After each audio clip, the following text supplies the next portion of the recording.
Hello everyone, I hope you are doing well. मेरा नाम है प्रशांत सिंह और मैं स्वागत करता हूं आप सबका दक्षिणा ई क्लासरूम प्लेटफॉर्म पे। तो गाइस, आज हम स्टार्ट करने वाले हैं सॉलिड स्टेट का लेक्चर नंबर 8। लेक्चर नंबर 7 में यानी कि लास्ट लेक्चर में हमने डिस्कस किया था कुछ इंपॉर्टेंट आयनिक कंपाउंड्स के स्ट्रक्चर्स। फॉर एग्जांपल आपका sodium chloride, caesium chloride, zinc sulphide, calcium fluoride and sodium oxide. इन सबके स्ट्रक्चर्स हमने लास्ट क्लास में डिस्कस किए थे। आज हम डिस्कस करेंगे उससे आगे। तो लेक्चर स्टार्ट करूं उससे पहले आई होप आप सभी स्वस्थ, मस्त एंड जबरदस्त होंगे, सोशल डिस्टेंसिंग मेंटेन कर रहे होंगे और अपना अपने फैमिली का ध्यान रख रहे होंगे।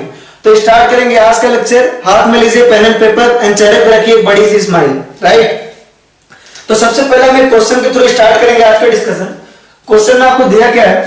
क्वेश्चन में दिया है कि आपका NaCl स्ट्रक्चर है। क्वेश्चन में क्या दिया आपके पास? NaCl स्ट्रक्चर है। Na प्लस Cl माइनस हमने लास्ट क्लास में डिस्कस किया था कि आपका NaCl स्ट्रक्चर है, ठीक है। और आपको दिया क्या है? आपको दिया है distance between Na plus and Cl minus दिया हुआ। Distance between Na plus and Cl minus की वैल्यू दी हुई है आपको A। Distance between Na plus and Cl minus की वैल्यू दी है आपको A पिकोमीटर, है ना। इसकी वैल्यू दी है आपको A पिकोमीटर दी हुई है। आपसे पूछ रहा है एज लेंथ पूछ रहा है। आपसे क्या पूछ रहा है? एज लेंथ पूछ रहा है। एज लेंथ पूछ रहा है यूनिट सेल की। एज लेंथ आप यूनिट सेल पूछ रहा है। एज लेंथ यानी कि A की वैल्यू पूछ रहा है, स्मॉल a की वैल्यू पूछ रहा है। तो अपने लास्ट क्लास में ये अच्छे से डिस्कस किया था कि NaCl टाइप स्ट्रक्चर के लिए, अगर आप बात करें NaCl टाइप स्ट्रक्चर के लिए, तो आपका क्या आया था? NaCl टाइप स्ट्रक्चर के लिए आया था आपके एज लेंथ की वैल्यू क्या आई थी? NaCl टाइप स्ट्रक्चर के लिए एज लेंथ की वैल्यू आई थी आपकी 2R प्लस 2R माइनस आई थी। याद होना चाहिए लास्ट क्लास का आपको। मैंने आपको सोडियम क्लोराइड और सीजियम क्लोराइड दोनों के लिए आपको एज लेंथ और रेडियस के बीच रिलेशन बताया था। इन्हीं दोनों के लिए इंपॉर्टेंट भी है। किसके किसके लिए? सोडियम क्लोराइड और सीजियम क्लोराइड के लिए मैंने रिलेशन लिखवाया था। सोडियम क्लोराइड के लिए रिलेशन ये था। सीजियम क्लोराइड का भी आपको याद होना चाहिए। सीजियम क्लोराइड और सोडियम क्लोराइड दोनों के लिए एज लेंथ और रेडियस के बीच रिलेशन याद होना चाहिए। मैंने लास्ट क्लास में आपको पढ़ाया था। सोडियम क्लोराइड के लिए भी मैंने बोर्ड पे फिर से लिख दिया और सीजियम क्लोराइड का भी आप नोट्स पलट के देखेंगे तो वहां आपको मिलेगा। तो सोडियम क्लोराइड और सीजियम क्लोराइड इन दोनों के लिए एज लेंथ और रेडियस में क्या रिलेशन होता है, इस चीज को आपको बाकायदा याद रखना है। मैंने लास्ट क्लास में आपको पढ़ाया भी था, ठीक है। तो सोडियम क्लोराइड के लिए जो वैल्यू दी है वो आपको दिया है क्या? A is equal to 2R plus R minus, ठीक है। एज लेंथ की वैल्यू ये आपकी है। एज लेंथ का फार्मूला ये आपको दिया है distance between Na plus and Cl minus. Distance between Na plus and Cl minus होगा कितना हो देखते हैं। आप इसको मान लीजिए कि Na प्लस, आप इसको मान लीजिए Na प्लस का एटम मान लीजिए और आप इसको मान लीजिए Cl माइनस का एटम, फॉर एग्जांपल ये है। तो यहां पे देखिए डिस्टेंस कितना हो जाएगा? डिस्टेंस की वैल्यू हो जाएगी इसके इक्वल, है ना।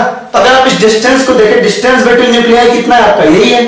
और इसकी वैल्यू क्या है आपका? ये आपका रेडियस ऑफ कैटायन है और ये वाला आपका क्या है? रेडियस ऑफ एनायन है। तो distance between Na plus and Cl minus is nothing but R plus R minus. ये वैल्यू जो होती है वो होती है आपकी distance between nuclei, right. Distance between nucleus of sodium and chlorine. तो सोडियम और क्लोरीन के, अगर सोडियम एंड क्लोरीन के न्यूक्लियस के बीच की डिस्टेंस देखना चाहते हो आप, सोडियम और क्लोरीन के न्यूक्लियस के बीच की डिस्टेंस, तो that will be equal to R plus R minus, यानी कि सोडियम का रेडियस और आपका क्लोरीन का रेडियस। तो आपने दोनों को ऐड कर दिया तो R plus R minus, right. तो यहां से आप देखो, यहां से आप A इक्वल टू लिख सकते हो। आप 2 कॉमन लो तो आ जाएगा आपका R प्लस और यहां पर आ जाएगा R माइनस और आपको R प्लस R माइनस की वैल्यू दी हुई है। आपको distance between Na plus and Cl minus दिया हुआ है। R प्लस और R माइनस की वैल्यू क्या दी हुई है आपको? A पिकोमीटर दिया है। डिस्टेंस बिटवीन न्यूक्लियस दिया हुआ है आपको, और डिस्टेंस बिटवीन न्यूक्लियस किसके इक्वल होता है? डिस्टेंस बिटवीन न्यूक्लियस, दो एटम के बीच का डिस्टेंस, उनके न्यूक्लियस के बीच के डिस्टेंस को ही कहते हैं। दो एटम के बीच का डिस्टेंस जो होता है वो उनके न्यूक्लियस के बीच का डिस्टेंस होता है, वो हमारा R प्लस R माइनस के इक्वल है। तो ये हो गया आपका सोडियम और क्लोरीन के बीच का, है ना, distance, that is equal to R plus R minus. और इसकी वैल्यू दी आपको A पिकोमीटर के बराबर। तो यहां से आप लिख सकते हो A is equal to 2R plus R minus, that is equal to A picometer. A की वैल्यू आ गई आपकी सिंपली 2, ठीक है। अगर इसी का इनवर्स क्वेश्चन होता, ठीक है, मान लो आपको NaCl स्ट्रक्चर में, सपोज NaCl स्ट्रक्चर में ऐसा कुछ पूछता, इसी का इनवर्स क्वेश्चन ले लेते हैं कि आपको एज लेंथ की वैल्यू दी होती, एज लेंथ की वैल्यू दी होती, एज लेंथ की वैल्यू दी होती ए, एज लेंथ की वैल्यू दी होती ए, और आपसे पूछता डिस्टेंस बिटवीन या आप कह सकते हो bond length, distance between Na plus and Cl minus कितना होगा, distance between Na plus and Cl minus कितना होगा, ये क्वेश्चन है। तो आपको अच्छे से मालूम है distance between Na plus and Cl minus कितना होता है, अभी हमने प्रूफ किया distance between Na plus and Cl minus होता है आपका r प्लस r माइनस की वैल्यू पूछ रहा है, ठीक है। अब आप यहां से देख लो a इज इक्वल टू क्या होता है आपका, a इज इक्वल टू होता है 2 into r plus 2 into r minus, that is equal to आपका 2 कॉमन ले लो तो r प्लस r माइनस। आपको चाहिए क्या, आपको चाहिए distance between sodium and chlorine, that is equal to क्या आपका r प्लस और r माइनस, ये वैल्यू चाहिए आपको। तो यहां से करके देखो तो आएगा आपका r plus r minus will be equal to a/2, that is आपका एज लेंथ बाई 2 आ जाएगा आपका, राइट। ये क्वेश्चन आपको ऐसे भी दे सकता है, अच्छे से देखिएगा, ये क्वेश्चन और ट्विस्ट करके दे सकता था कि अगर आपको डेंसिटी दे देता, अगर आपको क्या करता डेंसिटी दे देता, ठीक है, अगर आपको मान लीजिए डेंसिटी दे देता, ठीक है, तो आपका डेंसिटी इक्वल टू क्या होता, मास इनटू आपका पर यूनिट सेल आपका क्या होता है z into m upon a cube और n। ऐसा भी दे सकता था इस क्वेश्चन को कि आपको डेंसिटी की वैल्यू दे देता, आपको किसकी वैल्यू दे देता, आपको डेंसिटी की वैल्यू दे देता, आपको z की वैल्यू पता होती, आपको मास की वैल्यू पता होती, मतलब मोलर मास आपको पता होता, मोलर मास पता होता, यहां से आप क्या निकाल लेते, यहां से आप a की वैल्यू निकाल लेते, यहां से आप क्या निकाल लेते, a की वैल्यू पता चल जाता आपको, वैल्यू ऑफ a निकाल लेते। और अगर आपको वैल्यू ऑफ a पता चल जाएगा तो आपको पता है कि r प्लस और r माइनस की वैल्यू क्या होती है आपकी, r plus r minus will be equal to what, r plus r minus will be equal to आपका a/2, एज लेंथ बाई 2, क्या होगा आपका एज लेंथ बाई 2। तो इस तरह से बहुत सारे क्वेश्चन पूछे जा सकते हैं। अगर आपको सीधी सी बात है, अगर आपको एज लेंथ और डिस्टेंस बिटवीन न्यूक्लियाई का रिलेशन पता है, दैट इज आपका क्या 2r प्लस 2r माइनस, आपको ये पता है, तो आपको कोई भी ऐसा क्वेश्चन दे सकता है जहां से आपको पहले एज लेंथ निकालना पड़े फिर आपको इनका रिलेशन निकालना पड़े। तो आपको डेंसिटी दे करके पहले एज लेंथ निकलवा सकता है, वो आपको क्या कर सकता है, पहले आपको डेंसिटी देगा, वहां से आप एज लेंथ निकालोगे, एज लेंथ निकाल लोगे, फिर आपको रिलेशन तो आगे का पता ही है, राइट। तो इस तरह के कुछ क्वेश्चन आ सकते हैं।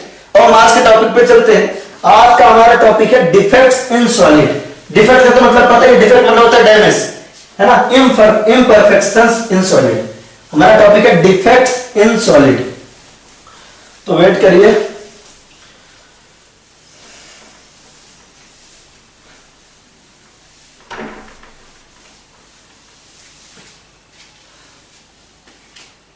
हमारा टॉपिक है डिफेक्ट्स इन सॉलिड, ठीक है, इंपॉर्टेंट है, बोर्ड पॉइंट ऑफ व्यू से इंपॉर्टेंट है, याद रखिए, आपके बोर्ड में आने के चांसेस ज्यादा है। डिफेक्ट्स इन सॉलिड, देखिए आपके 6 लेक्चर तक, लेक्चर नंबर 6 तक जो पढ़ाया हमने, यानी कि ठीक है, लेक्चर नंबर 6 तक यानी कि क्लोज पैकिंग और वायर्स तक जो हमारा कॉन्सेप्ट था सॉलिड स्टेट के, लेक्चर नंबर 6 तक जो भी हमने पढ़ा वो आपका JEE and NEET point of view से ज्यादा इंपॉर्टेंट है। अभी हम जो पढ़ रहे हैं वो बोर्ड पॉइंट ऑफ व्यू से ज्यादा इंपॉर्टेंट है। बोर्ड में इसके आने के चांसेस ज्यादा है, तो नीट एंड जेईई में पूछ सकता है क्योंकि ये एनसीईआरटी में है, राइट, लेकिन बोर्ड में आने के इसके चांसेस ज्यादा है। तो इसको कायदे से देखेंगे डिफेक्ट्स, या आप इसको कह सकते हो इम्परफेक्शंस इन सॉलिड, राइट। तो बहुत छोटा और बहुत आसान है, डोंट वरी, ये काफी इजी है। Imperfections in solid, imperfections in solid, defects in solid या इम्परफेक्शंस इन सॉलिड। तो सीधी सी बात है, ठीक है, क्योंकि आप किसी सॉलिड को है ना ऑब्जर्व करो, यहां पे हम क्रिस्टलाइन सॉलिड की बात कर रहे हैं, तो आपका क्या है, प्रॉपर अरेंजमेंट होता है। किसी भी आप सॉलिड को ले लो, जैसे हम एक एग्जांपल ले रहे हैं, ठीक है, एक आयनिक कंपाउंड है हमारा, जिसमें आपका पहला आपका पॉजिटिव चार्ज आएगा, फिर नेगेटिव चार्ज आएगा, पॉजिटिव चार्ज आएगा, नेगेटिव चार्ज आएगा, नेगेटिव चार्ज आएगा, पॉजिटिव चार्ज आएगा, नेगेटिव चार्ज आएगा, पॉजिटिव चार्ज आएगा, positive charge, negative charge, positive charge, negative charge, negative positive, negative positive, इस तरह से आपको लिखेगा। आपका सॉलिड है, प्रॉपर अरेंजमेंट है, तो क्या आपके प्रॉपर अरेंजमेंट है, यहां पे कोई भी दिक्कत नहीं, आपका क्या है, प्रॉपर अरेंजमेंट है, एक क्रिस्टलाइन सॉलिड है। लेकिन कुछ पॉसिबिलिटी है, ठीक है, ऐसा हो सकता है, ऐसा हो सकता है, अगर आप इसको ऑब्जर्व करो, ठीक है, ऐसा हो सकता है कि इसमें से कोई एटम क्या हो, आपका एब्सेंट हो जाए। ऐसा हो सकता है कि आपका क्या हो जाए, कोई एटम एब्सेंट हो जाए। फॉर एग्जांपल, जैसे आपका यहाँ पे positive negative, positive negative negative, फिर यहां से सपोज प्लस वाला एटम हट जाए, यहां पे आपका सीधा है नेगेटिव पॉजिटिव, फिर आया आपका पॉजिटिव नेगेटिव पॉजिटिव नेगेटिव, फिर आया आपका नेगेटिव पॉजिटिव नेगेटिव, यहां पे पॉजिटिव। तो अब देखिए हुआ क्या, आपके इस पोजीशन पे और इस पोजीशन पे क्या हुआ, जो एटम पहले प्रेजेंट था आपका, यहां पे आपका प्लस प्रेजेंट था वो हट गया, यहां पे आपका माइनस प्रेजेंट था वो हट गया। तो किसी एक पर्टिकुलर पोजीशन पर अगर आपको एटम ना मिले, इसका मतलब क्या है, कुछ ना कुछ इस सॉलिड में क्या है, डिफेक्ट है। क्योंकि प्रॉपर अरेंजमेंट के हिसाब से आपका क्या होना चाहिए था, जिस जिस पोजीशन पे आपके एटम है, यहां पे आपका प्लस है, फिर माइनस है, फिर प्लस है, फिर माइनस है, इस तरीके से, ठीक है, ये प्रॉपरली अरेंजमेंट है। लेकिन यहां क्या आपकी वैकेंसी प्रेजेंट है, यहां पे एटम नहीं है, यहां पे एटम नहीं है। तो ऐसा हो सकता है कि किसी एक पर्टिकुलर पॉइंट पे आपको एटम ना मिले, है ना, इस फिनोमेनन को कहते हैं डिफेक्ट, ठीक है। तो यहां पे आपको क्या है, वैकेंसी आ गई, क्या आ गई आपकी, ये आपकी दोनों पोजीशन क्या है, वैकेंसी आ गई, यहां पे क्या आ गया, आपकी वैकेंसी आ गई, राइट, ठीक है। तो आप देखिए दोनों पोजीशन क्या हो गया, आपके वैकेंट हो गए, राइट। या फिर ऐसा भी हो सकता है, ऐसा नहीं है, जरूरी नहीं कि यहां से एटम हट जाए, ऐसा भी हो सकता है कि एक्स्ट्रा एटम आ जाए, फॉर एग्जांपल, ठीक है, जैसे आप ले लिए positive negative positive negative negative positive negative positive positive negative positive negative negative positive negative positive, इस तरीके से अरेंजमेंट है। तो हुआ क्या, प्रॉपर अरेंजमेंट में से कुछ एटम एब्सेंट हो गए, तो ये भी एक तरह का डिफेक्ट ही है। डिफेक्ट का मतलब क्या होता है, इररेगुलरिटी, राइट। और ऐसा हो सकता है कि यहां पे कोई एक्स्ट्रा एटम आ जाए, फॉर एग्जांपल यहां एक कैटायन आ गया, यहां एक एनायन आ गया, ठीक है, यहां एक कैटायन आ गया, यहां एक एनायन आ गया, कुछ एक्स्ट्रा आइटम आ गए सपोज। तो ये भी क्या है आपका, जैसा आपका सॉलिड होना चाहिए था वैसा नहीं है, कुछ अलग से एक्स्ट्रा आइटम आ गए, तो ये भी आपका क्या है, डिफेक्ट ही है। तो ये दोनों क्या है आपके, डिफेक्ट्स इन सॉलिड है। क्या है आपके, डिफेक्ट है, कि आपका डिफेक्ट आ सकता है सॉलिड में, आ सकता है, क्या हो सकता है आपका, डिफेक्ट इन सॉलिड। तो नॉर्मली ऐसा कब होगा, ठीक है, डिफेक्ट्स इन सॉलिड। अगर आप बात करो 0 केल्विन पे, एट 0 केल्विन मतलब बिल्कुल 0 केल्विन पे बात करें, तो 0 केल्विन पे एट 0 केल्विन, यहां ओके नहीं लिखा है, 0 केल्विन है, आप लिख भी लो चाहो तो एट 0 केल्विन, 0 केल्विन जब भी लिखो ओके पढ़ते हैं, ठीक है, व्हाट्सएप वाले। चलो, तो at 0 kelvin generally defect present नहीं होता है, जहां जहां आइटम होने चाहिए वहां वहां होगा। सोच के देखो, जब टेम्परेचर लो होगा तो आइटम अपनी अपनी जगह पे होंगे, टेम्परेचर हाई करोगे तभी तो आइटम मूव करना शुरू करेंगे। तो at 0 kelvin generally solids have no defects, generally solids have no defects। लेकिन जैसे जैसे टेम्परेचर बढ़ाएंगे आपके डिफेक्ट होने के चांसेस क्या होंगे, बढ़ते जाएंगे। तो 0 केल्विन पे, at 0 kelvin generally solids have no defect, right. तो डिफेक्ट होता क्या है, डिफेक्ट की डिफिनेशन लिखो, है ना, any irregularity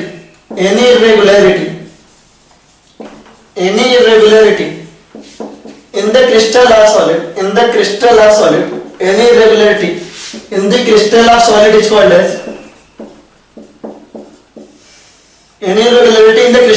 is called as, defect, is called as defect in solid, is called as defect। याद करेंगे इसको, किसी भी तरह की irregularity क्या है, any type of irregularity in the crystal or solid is called as defect, right। काफी आसान से डिफिनेशन आपको अच्छे से मालूम होनी चाहिए, तो इसको हम कहते हैं डिफेक्ट। अब देखते हैं डिफेक्ट के टाइप क्या होते हैं और कौन से डिफेक्ट हमारे लिए ज्यादा इंपॉर्टेंट है पढ़ने के लिए, राइट। तो अच्छे से ऑब्जर्व करेंगे इसको। चलिए, तो हम लिख रहे हैं, हेडिंग डाल रहे हैं टाइप्स ऑफ डिफेक्ट। क्या डालना है अपना, टाइप्स ऑफ डिफेक्ट्स।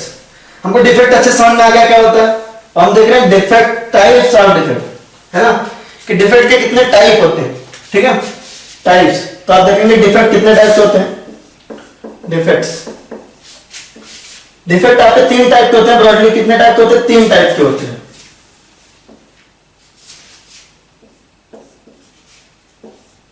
ठीक है। पहले तो आपके डिफेक्ट 2 टाइप के होते हैं, प्राइमरली आपके 2 टाइप के होते हैं, पॉइंट डिफेक्ट, लाइन डिफेक्ट। आप 3 टाइप के भी लिख सकते हो, है ना। धरते पहले आपके 2 टाइप के होते हैं, पहले इनको 2 पार्ट में बांटा गया, बाद में 3 पार्ट में। पहले आपका इसका आ गया 2 पार्ट, आपका तो पॉइंट डिफेक्ट, पहला आपका पॉइंट डिफेक्ट और दूसरा है आपका लाइन डिफेक्ट। दूसरा क्या है, लाइन डिफेक्ट। पॉइंट डिफेक्ट्स और लाइन डिफेक्ट्स।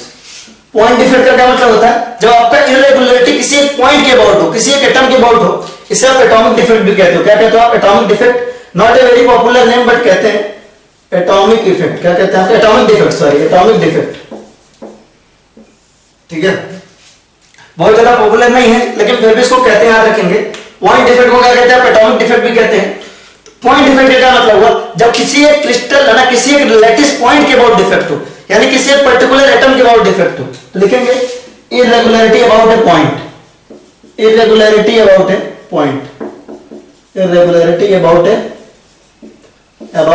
पॉइंट। आपके पॉइंट के अबाउट इरेगुलरिटी होगी, पॉइंट के अबाउट इरेगुलरिटी होगी, तो उसे कहते हैं पॉइंट डिफेक्ट, है या नहीं? जब एक पॉइंट, एक लैटिस पॉइंट के अबाउट ए लैटिस पॉइंट आप कह सकते हो, about A lattice point, irregularity about A lattice point. जब आपका लैटिस पॉइंट के अबाउट इरेगुलरिटी हो, इरेगुलरिटी अबाउट लैटिस पॉइंट हो, जब आपके लैटिस पॉइंट के अबाउट इरेगुलरिटी हो, तो उसे कहते हैं पॉइंट डिफेक्ट। जब आपका डिफेक्ट जो है अलोंग, पूरा रो के अलोंग, सीधी सी बात, अभी हमने बनाया था ना स्ट्रक्चर, तो उसमें अगर किसी एक पॉइंट के अबाउट इरेगुलरिटी है, किसी पर्टिकुलर पॉइंट के अबाउट है, किसी 2-3 पॉइंट्स के अबाउट है, तो उसे कहते हैं पॉइंट डिफेक्ट्स। लेकिन अगर आपका एंटायर रो के अबाउट डिफेक्ट है, एंटायर रो के अबाउट इरेगुलरिटी है, तो उसे कहते हैं लाइन डिफेक्ट, है ना? तो आप इसको लिखोगे irregularity, irregularity about a row, proper irregularity about row. ठीक है, तो अपने को सिर्फ पॉइंट डिफेक्ट पढ़ना, अपने क्वेश्चन सिर्फ पॉइंट डिफेक्ट है, इसीलिए मैंने स्टार्टिंग में 3 टाइप लिखा था, क्योंकि पॉइंट डिफेक्ट के 3 टाइप होते हैं। पॉइंट डिफेक्ट के कितने टाइप होते हैं आपके? 3 टाइप होते हैं। इसलिए बहुत जगह आपके डिफेक्ट के 3 टाइप सीधा यहीं से लिखना शुरू करता है। डिफेक्ट को पॉइंट डिफेक्ट मान करके सीधा 3 टाइप लिखना शुरू करता है, लेकिन डिफेक्ट ब्रॉडली 2 टाइप के होते हैं, पॉइंट और लाइन डिफेक्ट। पॉइंट डिफेक्ट और लाइन डिफेक्ट, और पॉइंट डिफेक्ट जो अपने को पढ़ना है वो 3 टाइप के होते हैं। ठीक है, लिखेंगे stoichiometric defect, stoichiometric defect, stoichiometric defect. दूसरा आपका non stoichiometric defect, non stoichiometric defect.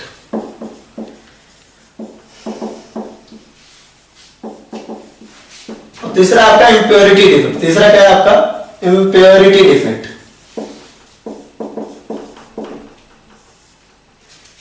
Non stoichiometric defect, stoichiometric defect और इंप्योरिटी डिफेक्ट। ठीक है, तो अगर आप स्टैइकियोमेट्रिक डिफेक्ट की बात करो तो इसके और भी नाम है। इसको थर्मोडायनामिक इफेक्ट या इंट्रिंसिक इफेक्ट भी कहते हैं। Thermodynamic defect, thermodynamic defect, thermodynamic defect, या इसका एक और नाम है, इसका एक और नाम है, क्या नाम है इसका? Intrinsic defect. क्या नाम है आपका? Intrinsic defect.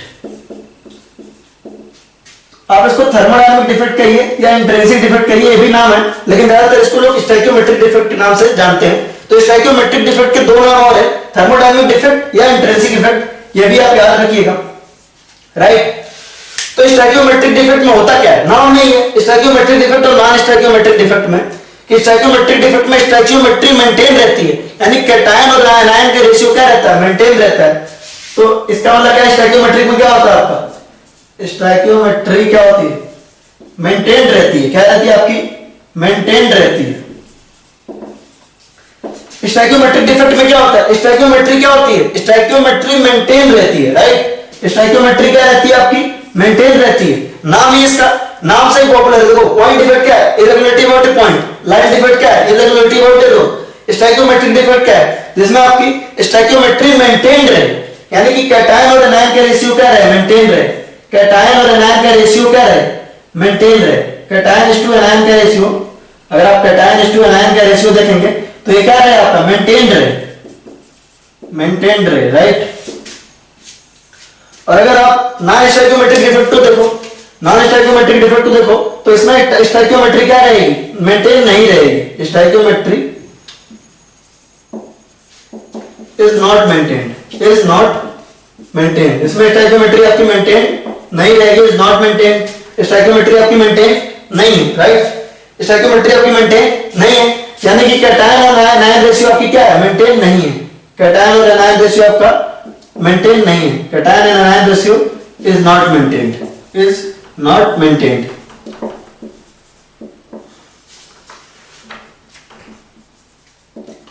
और इंप्योरिटी डिफेक्ट के बारे में हम आगे पढ़ेंगे, डोंट वरी। इंप्योरिटी डिफेक्ट के बारे में हम आगे पढ़ेंगे। अब इसको नोट करिए, पहले तो आप इसको नोट करिए कायदे से, ठीक है? पहले आप इसको कायदे से नोट कर लीजिए सारा, ठीक है? होपफुली आपने नोट कर लिया होगा। हम देखते हैं कि इनको कितने टाइप में बांटते हैं, ठीक है? इनको भी हम टाइप में बांटते हैं और ये हमारे लिए काफी इंपॉर्टेंट है। आपका आएगा तो इधर ही से आएगा हमेशा। स्टैइकियोमेट्रिक डिफेक्ट को हम 4 टाइप में बांटते हैं। टोटल कितने टाइप में बांटते हैं? आपका 4 टाइप में बांटते हैं, ठीक है।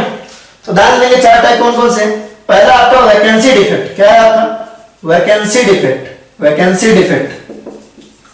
दूसरा आपका इंटरस्टिशियल डिफेक्ट, दूसरा आपका इंटरस्टिशियल डिफेक्ट।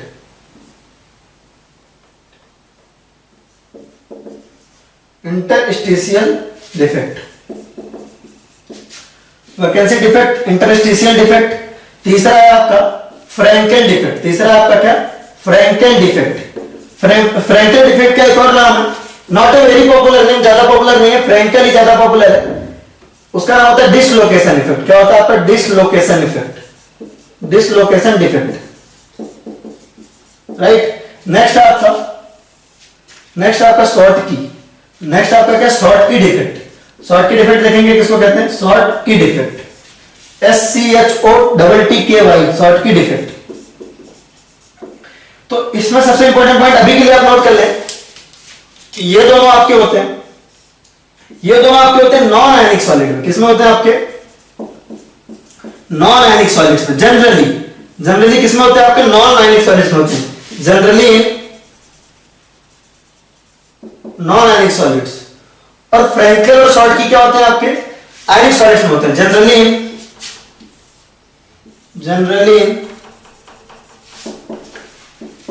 आयनिक सॉलिड्स, जनरली आयनिक सॉलिड्स। जनरली किसमें होते हैं आपके? आयनिक सॉलिड्स में होते हैं, जनरली किसमें होता है आपके? आयनिक सॉलिड्स में होते हैं।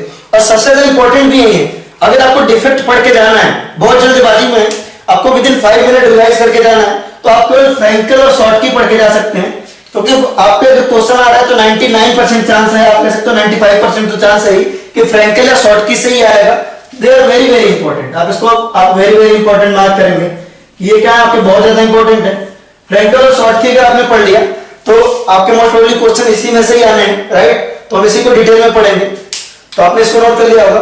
अब नॉन स्टैइकियोमेट्रिक डिफेक्ट के टाइप देख रहे हैं, नॉन स्टैइकियोमेट्रिक डिफेक्ट के टाइप देख रहे हैं। नॉन स्टैइकियोमेट्रिक टाइप में आपके 2 टाइप है, ठीक है। पहला आपका metal excess defect, metal excess defect, metal excess defect. और दूसरा आपका metal deficiency defect, metal deficiency defect, deficiency defect. Metal excess defect, metal deficiency defect, right. Metal excess defect और मेटल डेफिशिएंसी डिफेक्ट। तो आप इसको नोट कर लीजिए, फिर हम आगे बढ़ते हैं। चलिए हम एक एक करके सबको डिस्कस करेंगे। तो ध्यान दीजिएगा, यहाँ पे काफी इजी है, डोंट वरी, इसमें है ना, बहुत आसान है। इसमें किसी में भी आपको बहुत अलग सा कुछ ऐसा नहीं पढ़ना जो अलग ही कठिन आ जाए, है ना। तो ध्यान देंगे एक एक करके। पहला टाइप डिस्कस करने जा रहे हैं, वैकेंसी डिफेक्ट। क्या है आपका? Vacancy defect. ये सारे उसके टाइप है जिसमें आपके स्टैइकियोमेट्रिक डिफेक्ट है। क्या आपके? स्टैइकियोमेट्रिक डिफेक्ट है। इसमें स्टैइकियोमेट्री आपकी क्या रहेगी? मेंटेन रहेगी। तो आपका स्टैइकियोमेट्री डिफेक्ट, सॉरी वैकेंसी डिफेक्ट है। तो वैकेंसी डिफेक्ट का मतलब ही क्या है? नाम नहीं है कि किसी एक पर्टिकुलर पोजीशन पे एटम क्या है? अब्सेंट है ना। तो वैकेंसी डिफेक्ट का मतलब होता है at some positions, at some point, at some lattice point the atom is absent. Vacancy defect is present when atoms from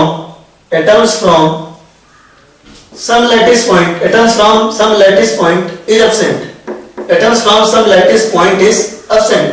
कुछ पर्टिकुलर लैटिस पॉइंट से vacancy defect is arises when atoms from some lattice point is absent। कुछ lattice point से आपके क्या हो? Atom absent हो तो उसे हम कहते हैं वैकेंसी डिफेक्ट। क्या कहते हैं आपका? Vacancy defect. फॉर एग्जांपल बहुत आसान है, जैसे मान लीजिए कि आपका ये एटम, ये आपका क्या सॉलिड है, आपको पता है वैकेंसी डिफेक्ट किसमें आएगा? वैकेंसी और इंटरस्टिशियल। वैकेंसी और इंटरस्टिशियल डिफेक्ट ऐसे हैं जो जनरली होते हैं नॉन आयनिक सॉलिड्स में। वैकेंसी है ना, vacancy and interstitial defects, vacancy defects and interstitial defects, ये दोनों डिफेक्ट्स ऐसे हैं जो जनरली किसमें होंगे?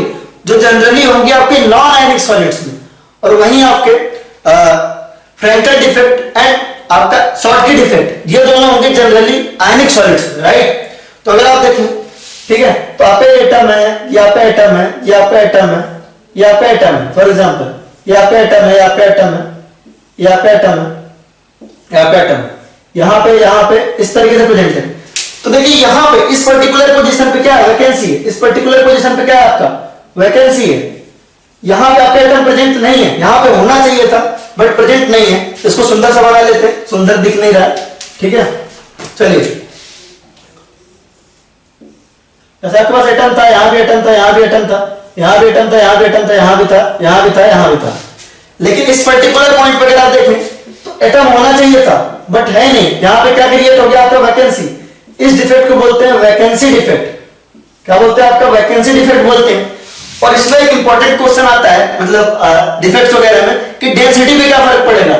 बहुत ऑब्वियस है कि किसी एक पर्टिकुलर को वॉल्यूम तो आपका फिक्स ही है, एटम में आपका वॉल्यूम तो फिक्स ही है, बशर्ते आपका क्या हो रहा है, किसी एक पॉइंट पे एटम प्रेजेंट नहीं है, वहां पे वैकेंसी है। अगर एटम प्रेजेंट नहीं है और वैकेंसी है, यानी कि मास तो डिक्रीज हो ही रहा है किसी एक पर्टिकुलर एटम से, है ना। किसी एक पर्टिकुलर एटम से हमारा पहले अरेंजमेंट कुछ था, है ना, यहां सब जगह एटम प्रेजेंट थे, है ना। अब वॉल्यूम तो फिक्स है, लेकिन आपने किसी पोजीशन से एटम निकाल लिया, यानी मास को डिक्रीज कर लिया, यानी डेंसिटी क्या होगी, डिक्रीज करेगी। वैकेंसी डिफेक्ट में क्लियर भी है कि आपकी डेंसिटी क्या होनी चाहिए वैकेंसी डिफेक्ट में। वैकेंसी का मतलब है किसी एक पर्टिकुलर पोजीशन पे एटम का ना होना, एटम प्रेजेंट नहीं है, मास कम हो जाएगा, डेंसिटी इवेंचुअली क्या होगी, कम होगी, तो डेंसिटी डिक्रीज करेगी। क्या करेगी, आपकी डेंसिटी डिक्रीज करेगी। ये इंपॉर्टेंट है, डेंसिटी वाला पॉइंट आपका इंपॉर्टेंट है, ठीक है, तो याद रखेंगे। और क्लियर भी है, किसी एक पॉइंट पे अगर आपका एटम नहीं है तो डेंसिटी क्या करनी चाहिए, डिक्रीज करनी चाहिए, राइट। आसान सी बात है। नेक्स्ट टाइप आपका इंटरस्टिशियल डिफेक्ट। नेक्स्ट आपका क्या है, इंटरस्टिशियल डिफेक्ट। इंटरस्टिशियल डिफेक्ट पे क्या आ जाता है, इंटरस्टिशियल डिफेक्ट नाम ही इंटरस्टिशियल, यानी कि इंटरस्टिशियल साइड्स पे कुछ और एटम एक्स्ट्रा आ जाएंगे, right. Is present interstitial defect is present when some extra atoms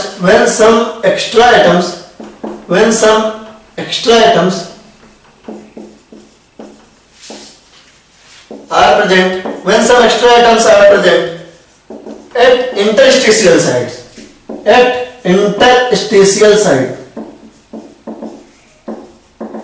क्या ना आपका इंटरस्टिशियल डिफेक्ट कब अराइज होगा, जब आपके कुछ एक्स्ट्रा एटम, फॉर एग्जांपल आपका ये क्या है, ये आपका क्रिस्टल है, एक एटम यहाँ था, एक एटम यहाँ था, एक एटम यहाँ था, एक एटम यहाँ था, एक एटम यहाँ था, एक यहाँ था, एक यहाँ था, एक यहाँ था, एक यहाँ था।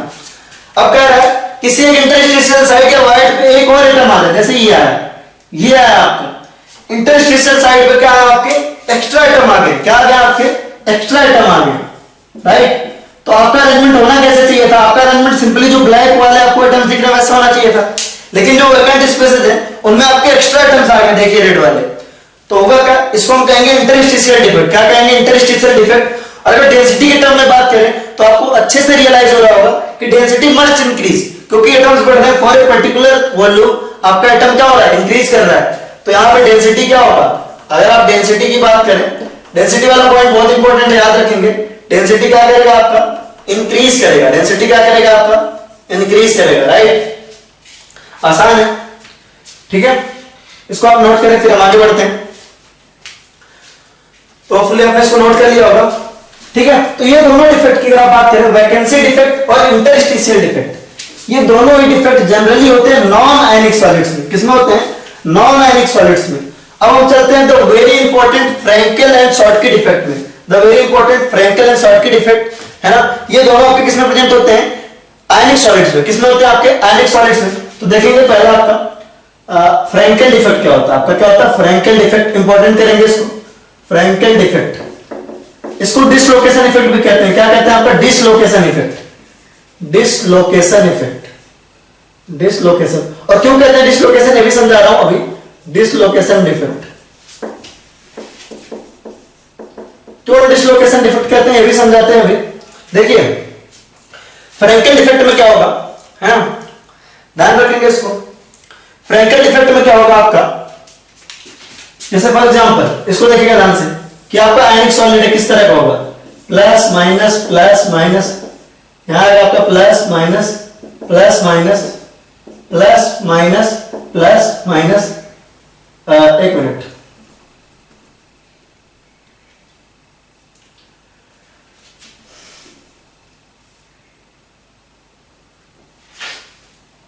Minus plus minus plus plus minus plus minus और यहां आएगा आपका minus plus minus plus.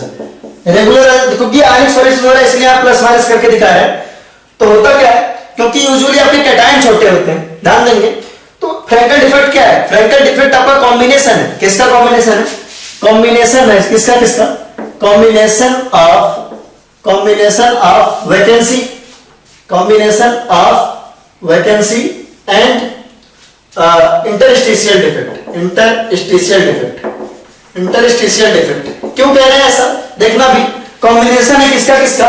Vacancy and interstitial defect का, वैकेंसी एंड इंटरस्टिशियल डिफेक्ट का। ध्यान देंगे, वैकेंसी में क्या होता था? किसी एक पोजीशन से एटम एब्सेंट होता था, किसी एक पोजीशन पे एटम एब्सेंट होता था। और इंटरस्टिशियल में क्या होता था?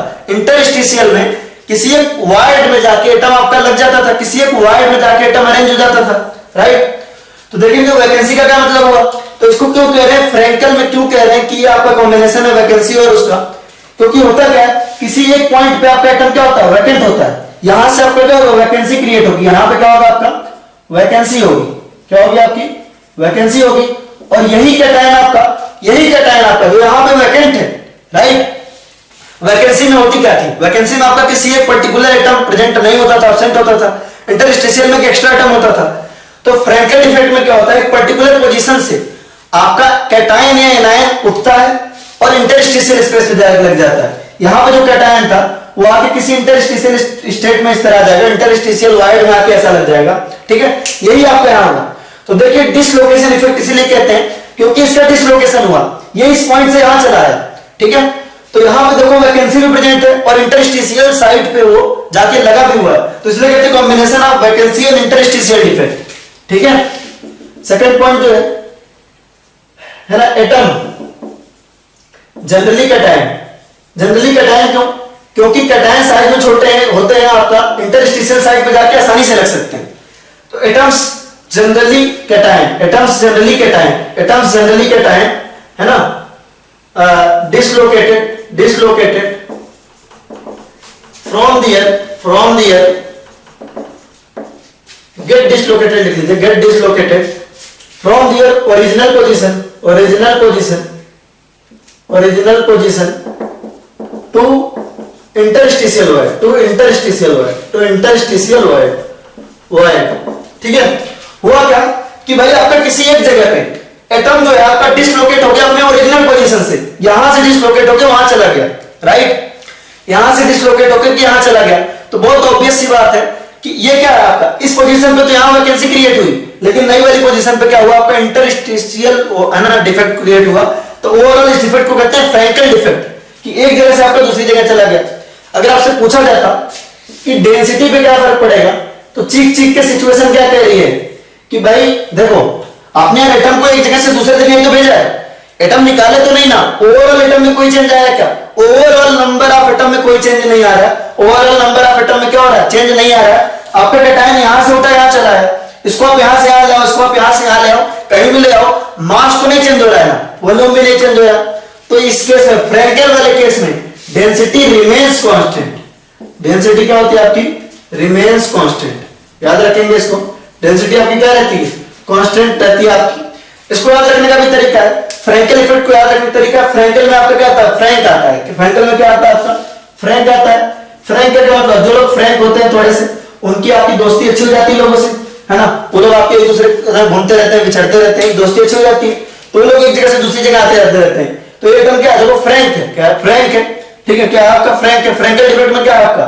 अपने ओरिजिनल पोजीशन से जाके लोगों से घुल मिल रहा है। देखो अपना ओरिजिनल पोजीशन छोड़ रहा है और जाके लोगों से क्या कर रहा है? घुल मिल रहा है, ठीक है। तो फ्रैंकल वाले से याद रखेंगे आप, यहाँ पे आपका फ्रैंक, जो फ्रैंक होगा उसकी फ्रेंडशिप लोगों से अच्छी हो जाएगी, तो अपना ओरिजिनल पोजीशन छोड़ के जाके लोगों से मिलेगा, घुलने मिलेगा, वाइड्स में जाके लगा रहेगा, राइट। तो फ्रैंकल में आप याद रखेंगे फ्रैंक, राइट। तो डेंसिटी आपकी क्या है? कांस्टेंट है, ठीक है, रिमेन्स कांस्टेंट। नेक्स्ट है, ये जनरली, इसके जनरली कब होगा? फ्रैंकल डिफेक्ट कब अराइज होगा? जनरली जब आपका कैटायन का साइज ज्यादा छोटा हो। कैटायन की साइज क्या हो आपकी? ज्यादा छोटी हो एनायन की साइज से। कैटायन की साइज क्या हो आपकी? छोटी हो एनायन की साइज से, ठीक है। एनायन की साइज बड़ी हो, कैटायन की साइज छोटी हो, साइज डिफरेंस ज्यादा हो। क्या हो आपका? साइज डिफरेंस ज्यादा हो। साइज डिफरेंस जब ज्यादा होता है, सीधी सी बात, आपका कैटायन जितना छोटा होगा, जितना छोटा कैटायन होगा, जितना ज्यादा छोटा कैटायन होगा, उतना अच्छे से मूव करेगा। क्योंकि वायर्स के लिए अगर आपका कोई एटम वायर्ड में जाना चाहता है, आपको वायर्ड में जाना चाहता है, डिसलोकेट होना चाहता है, तो उसकी साइज बहुत स्मॉल होनी चाहिए। तो कैटायन आपका क्या होना चाहिए, बहुत छोटा होना चाहिए। तो size difference should be more. आपका एनायन का साइज क्या होना चाहिए, अच्छा खासा बड़ा होना चाहिए। एनायन का साइज क्या होना चाहिए, अच्छा खासा लार्ज होना चाहिए, याद रखेंगे। तो इसमें क्या होता है, आपका कैटायन का साइज छोटा होता है, एनायन का साइज बड़ा होता है, और साइज डिफरेंस क्या होना चाहिए, अच्छा खासा बड़ा होना चाहिए। Size difference should be more, right. अगर आप इसकी एग्जांपल्स की बात करें जो कि आपको याद रखना है, ठीक है, तो एग्जांपल्स है इसके याद रखेंगे, AgCl, ZnS, AgCl, AgBr और AgI। तो थोड़ा बहुत इस तरीके से याद रख सकते हैं, थोड़ा बहुत किस तरीके से याद रख सकते हैं इसको देखिए कि आप इस तरीके से, क्योंकि इसमें मोस्टली Ag वाले हैं, क्या है आपके है ना, सिल्वर वाले, और एक आपका जिंक सल्फाइड है। तो इस तरीके से याद रहेगा आपका, मोस्टली इसमें कौन से वाला है, सिल्वर वाला है। AgCl, AgBr, AgI वाला का किसमें आ रहा है, आपका फ्रैंकल डिफेक्ट में आ रहा है, और ZnS आ रहा है, क्या ZnS आ रहा है, राइट, जिंक सल्फाइड। तो इसको ध्यान रखिएगा, ये एग्जांपल इसमें आपके पाए जाते हैं फ्रैंकल डिफेक्ट। नेक्स्ट आपका शॉर्टकी डिफेक्ट हम डिस्कस करने वाले हैं, शॉर्टकी डिफेक्ट, राइट।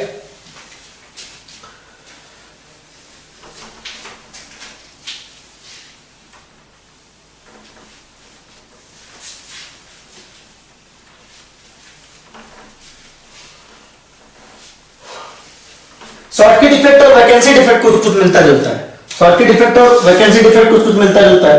डी देखेंगे, Schottky defect, Schottky defect,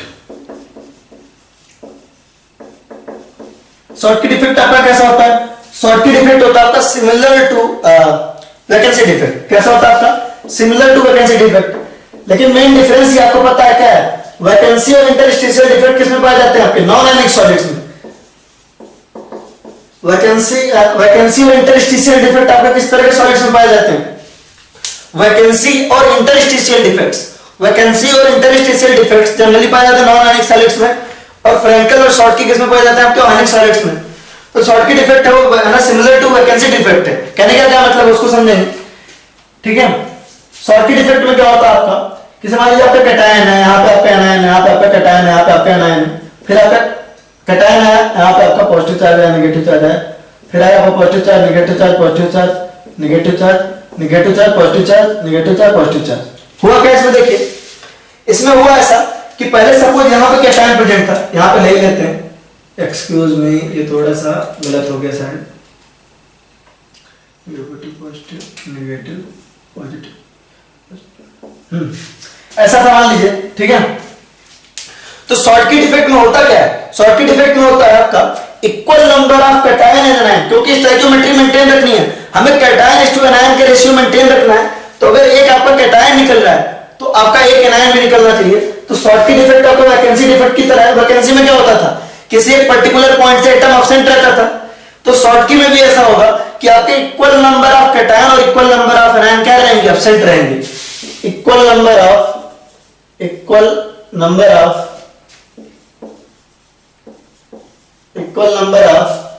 cation and anion, equal number of cation and anion will be absent from the crystal. Equal number of cation and anion will be absent from the crystal. Equal number of cation and anion will be absent from the crystal. क्यों? क्योंकि हमको stoichiometry maintain रखनी है ना, to maintain stoichiometry, cation to anion ratio भी तो maintain रखना है, टू मेंटेन स्टोइकियोमेट्री।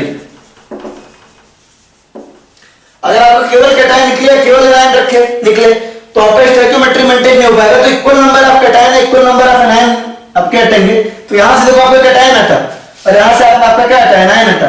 तो ये आपकी कैटायन वाली पोजीशन थी, यहां से आपकी वैकेंसी आई, और ये आपका एनायन वाला पोजीशन था, यहां से वैकेंसी आई। तो बिल्कुल वैकेंसी डिफेक्ट जैसा ही है, लेकिन इक्वल नंबर ऑफ कैटायन और इक्वल नंबर ऑफ एनायन आपका हट रहा है, ठीक है।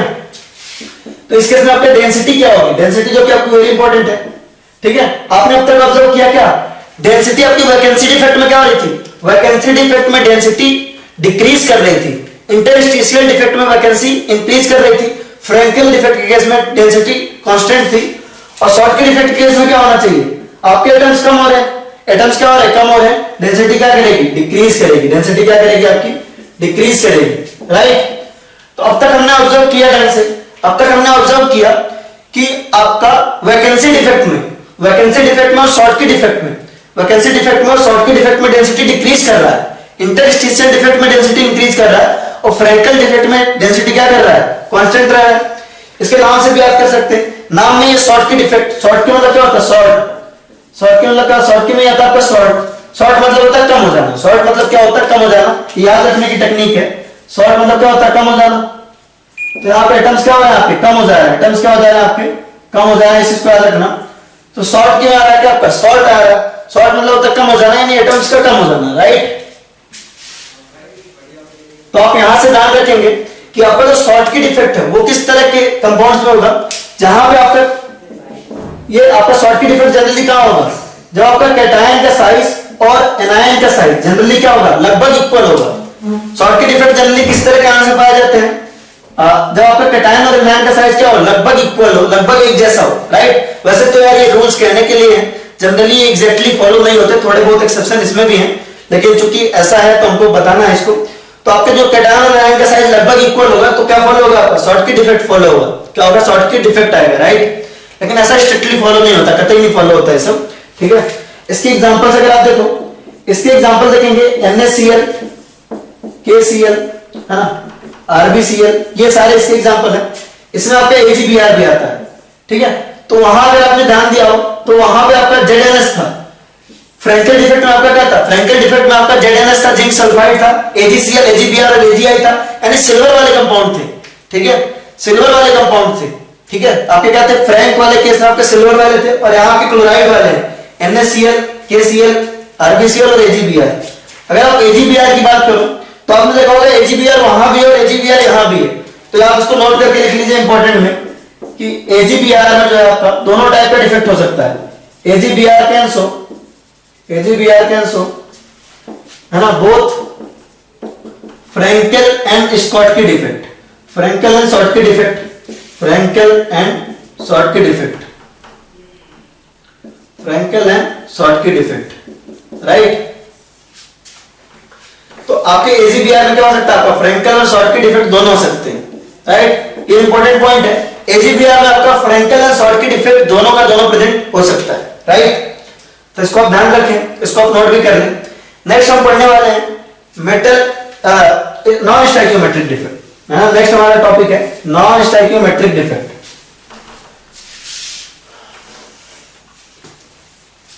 Non stoichiometric defect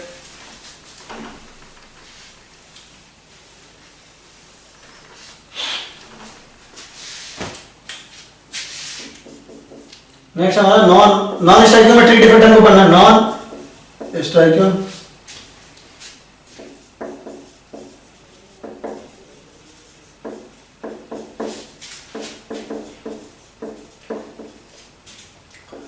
non stoichiometric defect. Non stoichiometric defect क्या होते हैं, इसमें आपकी स्टाइकियोमेट्री मेंटेन नहीं रहती है ना।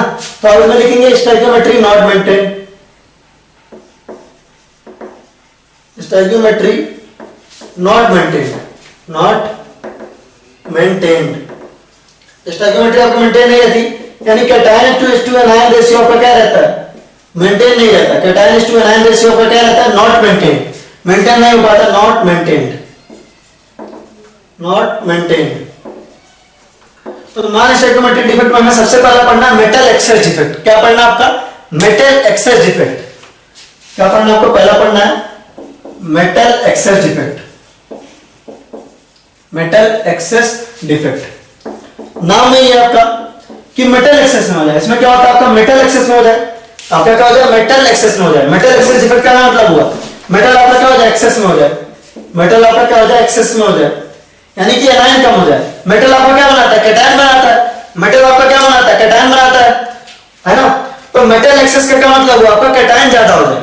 अब आप चाहते हो कि किसी भी यानी कंपाउंड में कैटायन ज्यादा हो जाए, तो ये दो ही तरीके से हो सकता है कि या तो किसी पर्टिकुलर पोजीशन से एनायन आपका निकल जाए, है नहीं, किसी पर्टिकुलर पोजीशन से आपका एनायन निकल जाए, सीधी सी बात है। एक आयनिक कंपाउंड है जिसमें पहले आपका कैटायन और एनायन के नंबर बराबर था, एक आयनिक कंपाउंड है जिसमें आपका कैटायन और एनायन का नंबर बराबर था, अब चाह रहा वहां मेटल एक्सेस आ जाए, तो दो ही तरीके हैं। अब देख सोच के देख लो, इसके दो टाइप होते हैं, दो ही तरीके हैं, या तो एनायन आपका क्या रहे अब्सेंट हो जाए, या तो कैटायन एक्स्ट्रा आ जाए। तो मेटल एक्सेस के देखो दो टाइप है, उसी तरीके से दो टाइप है।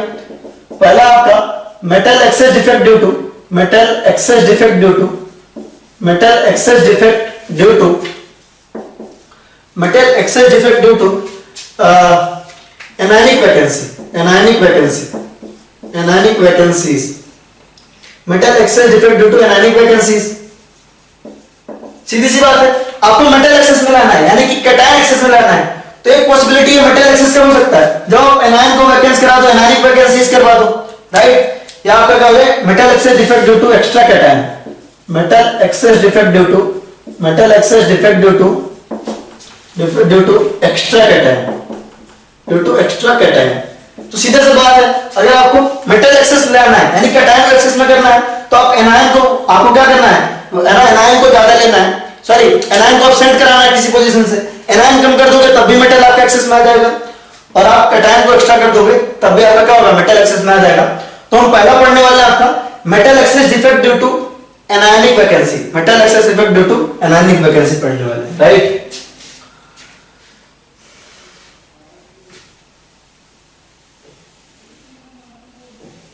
चलिए, तो पहला हमारा metal excess defect due to anionic vacancies. अब देखना एनायनिक वैकेंसी आएगी कैसे, इसका एग्जांपल आपका NaCl। तो अगर आप NaCl क्रिस्टल को ऑब्जर्व करो, हम ले लेते हैं किसी जगह पे आपका Na प्लस प्रेजेंट है, Cl माइनस प्रेजेंट है, इसको थोड़ा सा साफ सुथरा और बनाते हैं।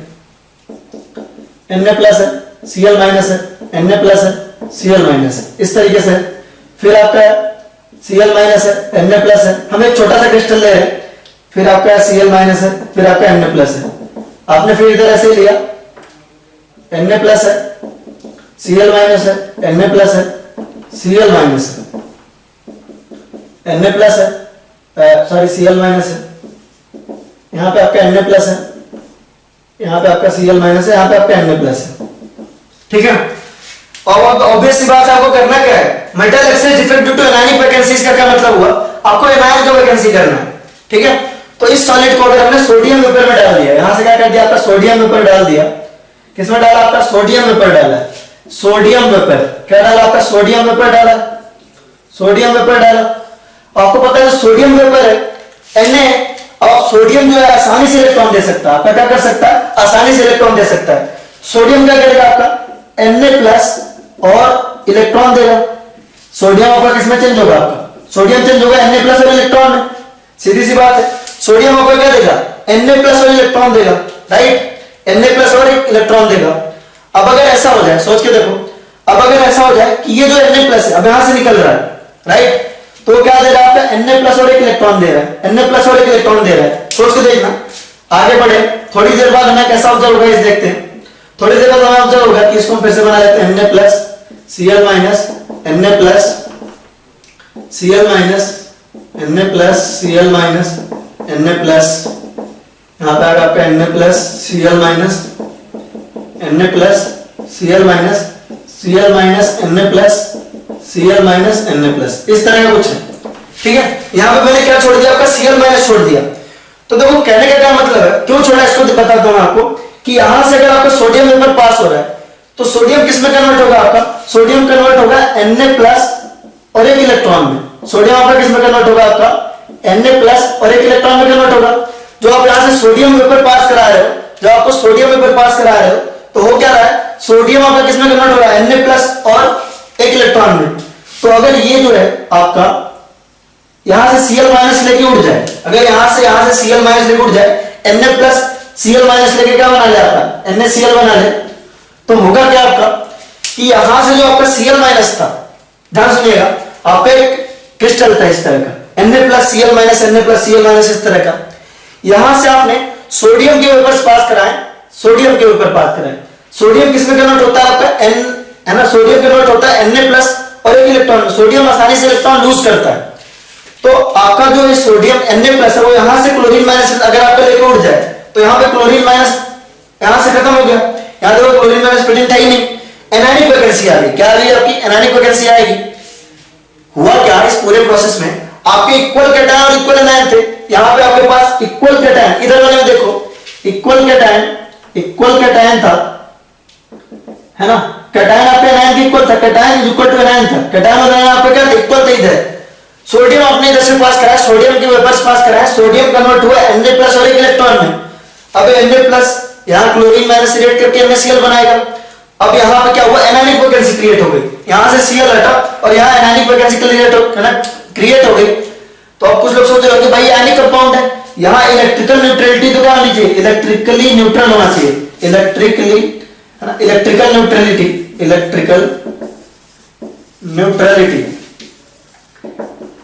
न्यूट्रलिटी तो क्या होनी चाहिए, मेंटेन होनी चाहिए। सीधी सी बात है, एनायनिक कंपाउंड में इलेक्ट्रिकल न्यूट्रलिटी तो क्या होनी चाहिए, मेंटेन होनी चाहिए, compound should be electrically neutral. तो आप कह रहे हो अगर यहां से एनायन निकल गया तो इस पोजीशन पे क्या करें, तो यार आपको दिख नहीं रहा है कि सोडियम किस में कन्वर्ट हो रहा है, सोडियम प्लस Na+ और आपका एक इलेक्ट्रॉन, तो Na+ आपका क्लोरीन लेके गया तो क्या हुआ, Cl- लेके गया, तो ये वाला इलेक्ट्रॉन यहां आ जाएगा, ये वाला इलेक्ट्रॉन क्या हो जाएगा, यहां आ जाएगा। और यहां इलेक्ट्रॉन आने से क्या हुआ आपका, यहां इलेक्ट्रॉन आने से इलेक्ट्रिकल न्यूट्रलिटी मेंटेन रहेगी, क्या रहेगी आपका, इलेक्ट्रिकल न्यूट्रलिटी मेंटेन रहेगी। लेकिन अब देखो, अब आप इसको ऑब्जर्व करो कायदे से, अगर आप इसको ऑब्जर्व करोगे तो यहां पे क्या आपका एनायनिक वैकेंसी और मेटल किसमें आ गया, एक्सेस में आ गया।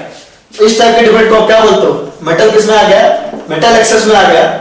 इस टाइप के डिफेक्ट आपको आप क्या बोलते हो, metal excess defect due to anionic vacancy, right, anionic vacancy बोलते हो। आप इसको नोट कर लीजिए, फिर मैं इसको मिटाऊंगा इधर वाला, ठीक है। अब ध्यान से सुनना,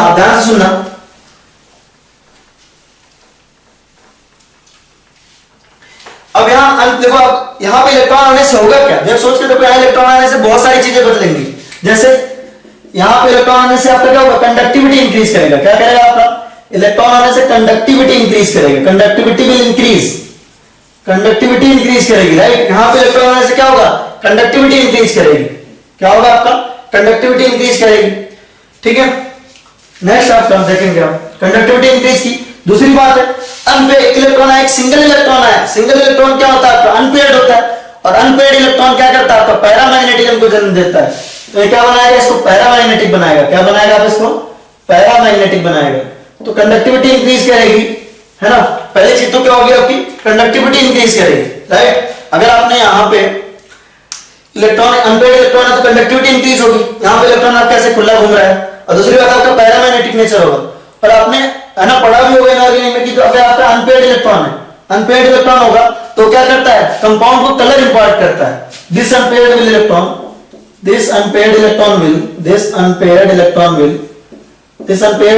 विल इंपार्ट कलर, आपका क्या करेगा, इंपार्ट करेगा क्या, कलर।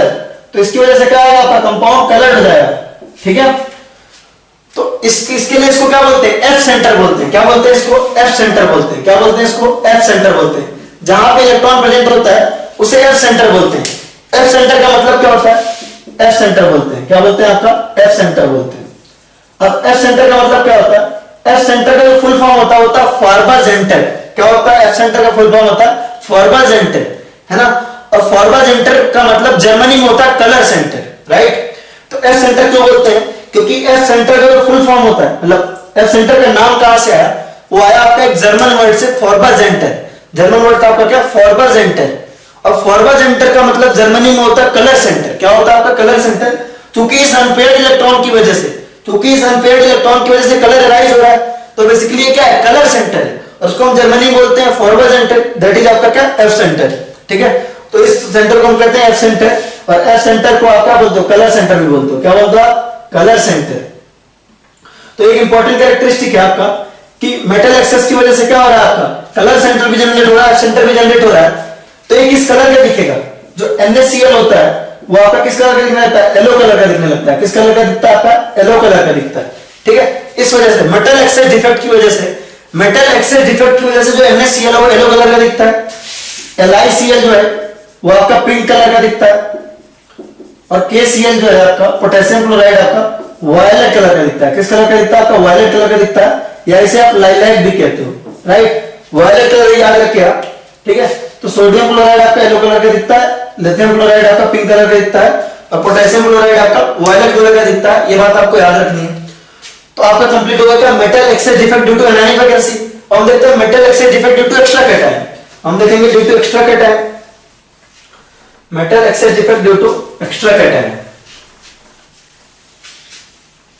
दूसरा हेडिंग डालिए आप, metal exchange defect due to extra cation.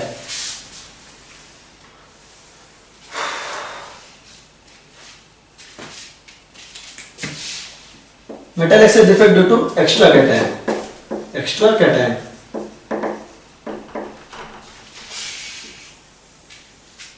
है ना, ये होता है आपका जिंक सल्फाइड में। तो आप देखिए किस तरह का जिंक सल्फाइड होगा आपका, काफी आसान है। अभी ध्यान से देखिएगा, काफी आसान है। अगर आप जिंक सल्फाइड का क्रिस्टल ऑब्जर्व करें तो कैसा होगा आपका, zinc 2 plus sulphide minus, zinc 2 plus sulphide minus, फिर आपका आएगा सल्फाइड, है ना, सल्फाइड, फिर आएगा आपका जिंक 2 प्लस, फिर आएगा आपका सल्फाइड, फिर आएगा आपका जिंक 2 प्लस। फिर इस तरीके से आपका अरेंज होगा, zinc 2 plus sulphide ion, zinc 2 plus sulphide ion, फिर आएगा आपका sulphide ion, zinc 2 plus sulphide ion, zinc 2 plus. इस तरह से आएगा, राइट, इस तरह से आएगा। ऑब्जर्व करिए, ये आपका रेगुलर कैटायन है। क्या आपका रेगुलर कैटायन है। अगर इसमें कहीं आपका जिंक एटम जो है, जिंक एटम बेसिकली क्या है, जिंक एटम को देखो तो जिंक एटम आपका किसमें कनेक्ट होता है, जिंक 2 प्लस और 2 इलेक्ट्रॉन में, जिंक 2 प्लस और 2 इलेक्ट्रॉन में। तो इसमें कहीं आपका Zn2 प्लस एक्स्ट्रा आ जाए, क्या आ जाए आपका, आपने कहा भाई पहले वाले केस में metal excess defect due to extra due to anionic vacancy. Metal excess में क्या हो सकता है, पहला तब जब आपका एनायनिक वैकेंसी हो जाए, कहीं पे आपका एनायन कम हो जाए तो मेटल तो अपने आप एक्सेस में हो जाएगा, राइट। कहीं पे अगर आपका एनायन कम हो जाए तो मेटल तो अपने आप एक्सेस में पहुंच जाएगा। लेकिन अगर कहीं पे एक्स्ट्रा कैटायन आ जाए तब भी तो आपका मेटल एक्सेस में हो जाएगा। तो इस केस में क्या होगा, आपका जिंक 2 प्लस आएगा। क्या आ जाएगा आपका, जिंक 2 प्लस आएगा। किसी एक पोजीशन पे आपका क्या होगा, जिंक 2 प्लस आ जाएगा, कहीं भी आ जाएगा, राइट। जिंक 2 प्लस आपका एक्स्ट्रा कैटायन आ गया। क्या आ गया, आपका एक्स्ट्रा कैटायन आएगा। अब फिर बात आएगी इलेक्ट्रिकल न्यूट्रलिटी की। आप पूछोगे कि भाई जिंक 2 प्लस अगर एक्स्ट्रा आया, पहले क्या था आपका कैटायन और एनायन का नंबर क्या था, इक्वल था। पहले आपका कैटायन और एनायन का नंबर इक्वल था, कंपाउंड इलेक्ट्रिकली न्यूट्रल था। तो अगर जिंक 2 प्लस आया तब भी कंपाउंड इलेक्ट्रिकली न्यूट्रल होना ही चाहिए, राइट, तब भी कंपाउंड इलेक्ट्रिकली न्यूट्रल होना चाहिए। तो कैसे होगा आपका, यहां पे 2 इलेक्ट्रॉन दिख रहे हैं, आपका एक इलेक्ट्रॉन कहीं आ जाएगा, दूसरा इलेक्ट्रॉन भी आपका कहीं आ जाएगा। इस तरीके से कंपाउंड क्या रहेगा, इलेक्ट्रिकली न्यूट्रल रहेगा। यहां भी आपको देखो अनपेयर्ड इलेक्ट्रॉन है तो कंडक्टिविटी अच्छी खासी रहेगी, कंडक्टिविटी इंक्रीज करेगी, कंडक्टिविटी आपकी क्या करेगी, इंक्रीज करेगी, राइट। दूसरा आपका क्या होगा, दूसरा होगा आपका पैरामैग्नेटिक होगा, पैरामैग्नेटिक होगा, ठीक है। और तीसरा क्या होगा, इसका भी कलर होगा। कलर आपका किस कलर का होगा, आपका इसका भी कलर येलोइश हो जाता है। क्या हो जाता है आपका, येलो कलर का हो जाता है। ये भी आपका किस कलर का दिखता है, येलो कलर का दिखता है।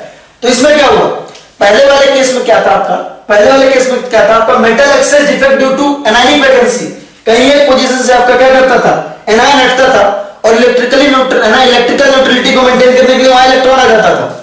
यहां पे क्या हो रहा है आपका, यहां पे ऐसा हो रहा है कि आपका एक्स्ट्रा कैटायन आ रहा है। क्या हो रहा है, आपका एक्स्ट्रा कैटायन आ रहा है। जिंक किसमें कन्वर्ट होता है, जिंक कन्वर्ट होता है जिंक 2 प्लस प्लस 2 इलेक्ट्रॉन में।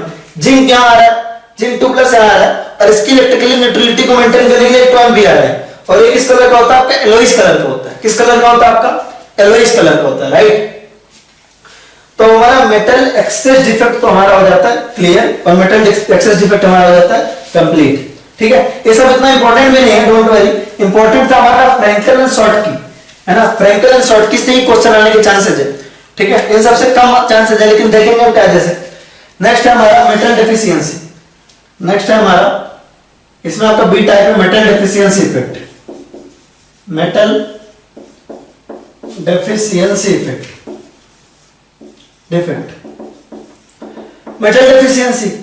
मेटल डेफिशिएंट कब होगा, ये किस तरह के मेटल्स के लिए होता है, जो आपका वेरिएबल वैलेंसी शो करते हैं। ये किस मेटल्स के लिए होता है आपका, जो आपका वेरिएबल वैलेंसी शो करते हैं। समझिएगा ध्यान से, वेरिएबल वैलेंसी शो कर रहे हैं। मेटल डेफिशिएंसी की बात आ रहा है, ये किसमें होगा, आपका वेरिएबल वैलेंसी के लिए होगा। फॉर एग्जांपल आप कोई क्रिस्टल इमेजिन करें, अच्छे से देखिएगा। फॉर एग्जांपल आप कोई भी क्रिस्टल इमेजिन करें, जैसे आप देखिए Fe2 plus O2 minus, Fe2 plus O2 minus, O2 minus Fe2 plus O2 minus Fe2 plus, फिर आएगा आपका Fe2 plus O2 minus Fe2 plus O2 minus, फिर आया आपका O2 minus Fe2 plus oxide ion Fe2 plus, इस तरह आया आपका। अगर आप मतलब वैसे मैं आपको गिनने के लिए बता रहा हूं, अगर आप इस पर्टिकुलर में देखें तो आपके 2 2 4 2 6 2 8 8 Fe प्लस Fe2 प्लस है, 8 Fe2 प्लस है। इस पर्टिकुलर में देखो अगर 8 Fe2 प्लस है और 8 आपका क्या है O2 माइनस है, राइट। आपका एक परफेक्ट क्रिस्टल है, इसमें कोई भी डिफेक्ट नहीं है ना। फेरस आयन ऑक्साइड आयन है, फेरस आयन ऑक्साइड आयन है ना, ferrous ion oxide ion. Ferrous ion का नंबर कितना है आपका 8 है और ऑक्साइड आयन का नंबर आपका क्या है 8 है, राइट। और ऑब्जर्व करो, अगर हमने कहा कि भाई यहां से हमने 3 फेरस आयन हटा दिए, यहां से कितने हटा दिए अपने 3 फेरस आयन हटा दिए, तो आपके पास क्या बचा 5 Fe2 प्लस बचा और 8 O2 माइनस बचा। क्या बचा आपका 8 O2। तो हम क्या कर रहे हैं कुछ Fe2 प्लस को हटा करके Fe3 प्लस ला रहे हैं। तो अब देखो पहले आपके पास पॉजिटिव चार्ज कितना था, पहले पॉजिटिव चार्ज था आपका 8 × 16 प्लस 16। पॉजिटिव चार्ज पहले कितना था आपका प्लस 16, पहले था आपका प्लस 16 और नेगेटिव चार्ज कितना था आपका 8 × 16, तो आपका आएगा माइनस 16। तो पॉजिटिव चार्ज नेगेटिव चार्ज आपका इक्वल है। आपने कहा यहां से 3 Fe प्लस क्या किया आपने हटा दिया। अब आपका पॉजिटिव चार्ज कितना आ रहा है, पॉजिटिव चार्ज आपका प्लस 10 और नेगेटिव चार्ज क्या आ रहा है माइनस 16 आ रहा है। अब तो आपका इलेक्ट्रिकली न्यूट्रल रहा नहीं, आपका इलेक्ट्रिकली न्यूट्रल रहा नहीं। तो अगर हमने कुछ Fe2 प्लस की जगह पे हमने एक आध Fe3 प्लस लाया तो कितने में काम चल जाएगा सोच के देखो। अगर हम यहाँ पे 2 Fe3 प्लस ला दें, फेरिक आयन केवल 2 ला दे तो काम चल जाएगा। अब देखो कितना टोटल चार्ज हुआ, टोटल चार्ज कितना हुआ, टोटल चार्ज अगर आप गिनोगे तो आएगा 16 नेगेटिव। और अगर आपने 3 है ना 2 है ना Fe3 प्लस लाए तो टोटल चार्ज होगा आपका 5 × 2 10 और 2 × 3 16, तो आया आपका प्लस 16।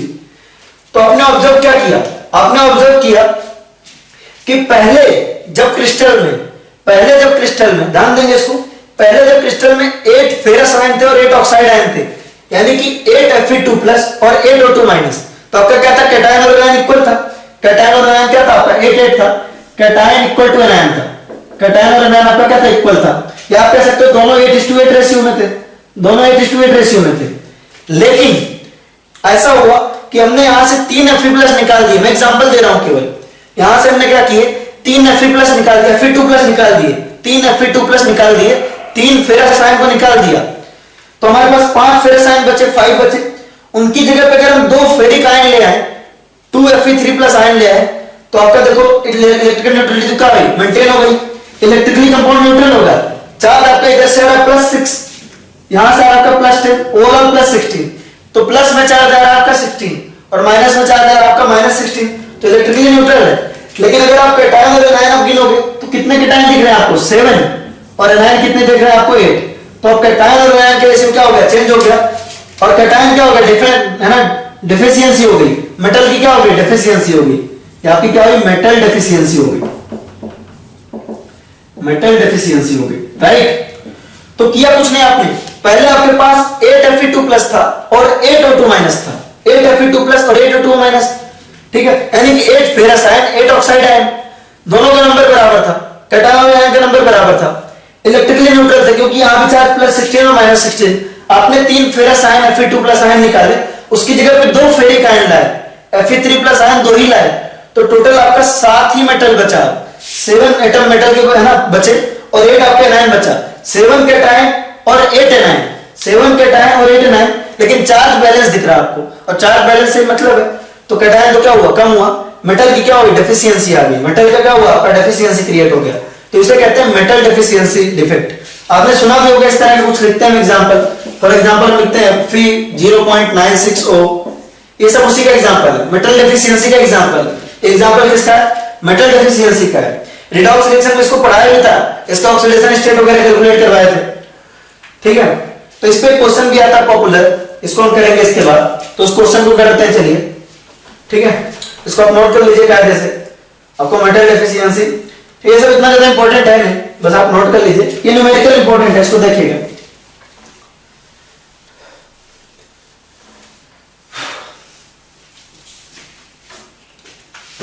जैसे मान लो आपसे दिया है, आपको क्वेश्चन दिया है, आपको क्वेश्चन दिया है कि Fe0.96 ठीक है, आपको निकालना क्या है फेरस आयन और फेरिक आयन का रेशियो निकालना है, आपको निकालना क्या है फेरस आयन और फेरिक आयन का रेशियो निकालना है, ठीक है। इस पर्टिकुलर कंपाउंड में आपका फेरस आयन और फेरिक आयन का रेशियो निकालना है। तो मैंने आपको समझाया था, इसको रिडॉक्स रिएक्शन में ऑक्सीडेशन स्टेट वगैरह निकालना सिखाया था। इस तरह के कंपाउंड का ऑक्सीडेशन स्टेट कैसे निकालते हैं ये सब हमने सिखाया हुआ आपको, ठीक है। तो आगे देखेंगे, ठीक है, कि कैसे निकालेंगे कि कितने फेरस आयन और कितने फेरिक आयन है।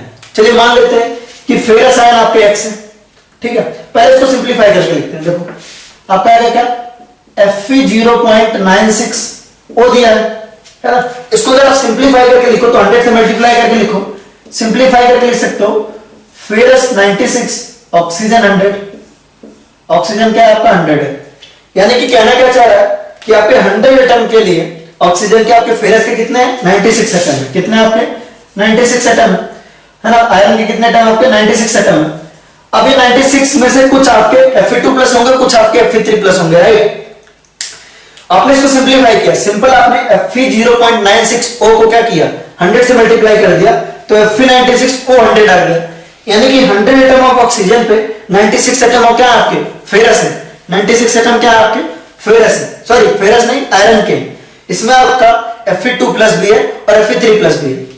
अब देखिए टोटल निगेटिव चार्ज कितना है, टोटल निगेटिव चार्ज कितना है, टोटल निगेटिव चार्ज है आपका ऑक्सीजन के ऊपर कितना चार्ज होता है, ऑक्सीजन के ऊपर होता है 2-, तो टोटल निगेटिव चार्ज आएगा आपका 100 एटम ऑक्सीजन के, 100 एटम आपके ऑक्सीजन के, तो टोटल निगेटिव चार्ज क्या आएगा आपका 100 इंटू एक ऑक्सीजन के ऊपर चार्ज क्या -2, तो टोटल निगेटिव चार्ज जो है वो है आपका -200, टोटल निगेटिव चार्ज है आपका -200। और जो टोटल पॉजिटिव चार्ज है, टोटल पॉजिटिव चार्ज कितना होना चाहिए, total positive charge should be equal to +200। सीधी सी बात है यार कि जितना आपका नेगेटिव चार्ज आया, टोटल नेगेटिव चार्ज आपका कितना आया -2 इंटू 100, क्योंकि ऑक्सीजन के ऊपर चार्ज कितना -2 और एटम कितने 100 -200, तो टोटल पॉजिटिव चार्ज कितना आना चाहिए +200 आना चाहिए। और मेंटेन कौन करेगा, +200 आएगा कहां से, 96 एटम ऑफ फेरस से आएगा, फिर आयरन से आएगा। अब इस 96 एटम में आपने मान लिया कि x एटम किसके हैं, Fe2+ के हैं, मान लिया ना आपने, क्योंकि Fe2+ और Fe3 का नंबर बताना है। तो x एटम किसके हैं, Fe2+ के हैं। तो अगर x एटम Fe2+ के हैं तो Fe3+ के कितने होंगे, 96 - x Fe3+ के हो जाएंगे। तो टोटल पॉजिटिव चार्ज यही दे रहे हैं। तो देखो +200 किसके इक्वल आ जाएगा, x एटम है आपके कितने के, +2 वाले कितने एटम है, Fe2+ के कितने एटम है आपके, Fe2+ के आपके x एटम, Fe2+ के आपके x एटम। तो x एटम का चार्ज कितना है आपका, x एटम का चार्ज आपका +2 और 96 - x एटम किसके हैं, 96 - x एटम आपके Fe3+ के। तो 96 - x एटम किसके हैं आपके Fe3+ के। वहां से चार्ज आपको कितना मिल रहा है, +3 मिल रहा है। That should be equal to 200, that should be equal to 200। तो इसको सॉल्व करते हैं, 2x + 96 इंटू 3 -3x, यह आएगा आपका 96 इंटू 3 -2x - 3x आएगा आपका x, प्लस आएगा 200। इस x को इधर ले आओ, है ना, इस x को इधर ले आओगे तो आएगा 96 इंटू 3, इस 200 को इधर ले आओ तो आएगा 200 इज इक्वल टू x। अगर आप इसको सॉल्व करोगे तो 3 6 जा, यह आएगा आपका 288, 3 6 जा 8 288 - 200 इज इक्वल टू x। कितना आएगा आपका x, x का नंबर आ गया आपका 88, क्या आ गया आपका x का नंबर 88 आ गया, x का नंबर आ गया आपका 88, यानी कि Fe2+ का नंबर कितना 88 और Fe3+ का नंबर ऑटोमेटिकली क्या हो जाएगा, तो x की वैल्यू आ गई आपकी 88। तो यानी 88 आयन है किसके, Fe2+ वाले, और 96 माइनस आप x रखोगे 88 रखोगे तो आएगा आपका 8 आयन Fe3+, 8 आयन आएगा आपका Fe3+। तो यहां से अगर आपको रेशियो पूछे, इनका रेशियो पूछे, दैट इज सिंपली व्हाट 88:8। लेकिन अगर आपसे परसेंटेज पूछे कि आपका परसेंटेज Fe3+ कितना है, परसेंटेज Fe3 क्या होगा आपका, Fe3+ कितने हैं आपके 8, Fe3+ कितने हैं 8 अपॉन टोटल कितने हैं 96 इंटू 100। अगर आपसे परसेंटेज Fe2+ पूछे, अगर आपसे परसेंटेज Fe2+ पूछे तो that comes out to be आपका 88/96 इंटू 100, इतना आ जाएगा आपका परसेंटेज। इस क्वेश्चन को एक बार फिर से समझ लेते हैं, ठीक है, जिनका हो गया वो आगे बढ़ सकते हैं। आपको दिया था Fe 0.96 दिया हुआ था, आपको पता था Fe2 प्लस और Fe3 प्लस का नंबर का रेशियो क्या होगा, परसेंटेज क्या होगा। आपने Fe0.96 को ऐसे लिखा, सिंप्लीफाई के लिए लिख लिया आपने Fe0 है ना 100 से मल्टीप्लाई करके Fe96 और O100। यहां से आपके आयरन के 96 एटम आ गए। 96 में से हमने मान लिया कि x एटम किसके हैं, Fe2 प्लस के हैं। 96 माइनस x किसके, आपके Fe3 प्लस के हैं, राइट। होगा क्या आपका टोटल नेगेटिव चार्ज आपने निकाला 100 एटम ऑक्सीजन के और एक ऑक्सीजन पे -2 का चार्ज होता है, नेगेटिव चार्ज आ गया -200, पॉजिटिव चार्ज ऑटोमेटिकली क्या आ जाएगा +200। अब +200 बना कौन कौन रहा होगा, +2 वाला और +3 वाला। तो +2 के कितने टर्म है, x से, तो +2 का मल्टीप्लाई किया आपने x में और +3 का मल्टीप्लाई किया आपने 96 माइनस x में। यहां से आपने x की वैल्यू निकाली 88, तो आपका Fe2 प्लस का हो गया आपका 88 नंबर और Fe3 प्लस का हो गया आपका 8। रेशियो आपका निकल गया। अगर आपको परसेंटेज निकालना है तो Fe3 प्लस का आपका 8/96 टोटल होगी और आपका Fe2 प्लस का 88/96 इतना परसेंटेज हो जाएगा। ठीक है, नेक्स्ट एंड लास्ट और सबसे कम इंपॉर्टेंट आपका इंप्योरिटी डिफेक्ट। क्या है आपका इंप्योरिटी डिफेक्ट, तो हम देखने वाले हैं इंप्योरिटी डिफेक्ट। तो हेडिंग डालिए इंप्योरिटी डिफेक्ट।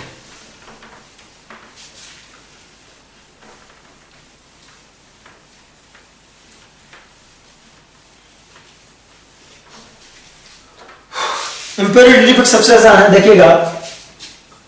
ठीक है, ये सबसे कम इंपॉर्टेंट है, बहुत ज्यादा इंपॉर्टेंट नहीं है। इंप्योरिटी डिफेक्ट आपको पता था ना, तीसरा टाइप था इंप्योरिटी डिफेक्ट। इंप्योरिटी डिफेक्ट बहुत आसान है, बहुत आसान है, देखिएगा।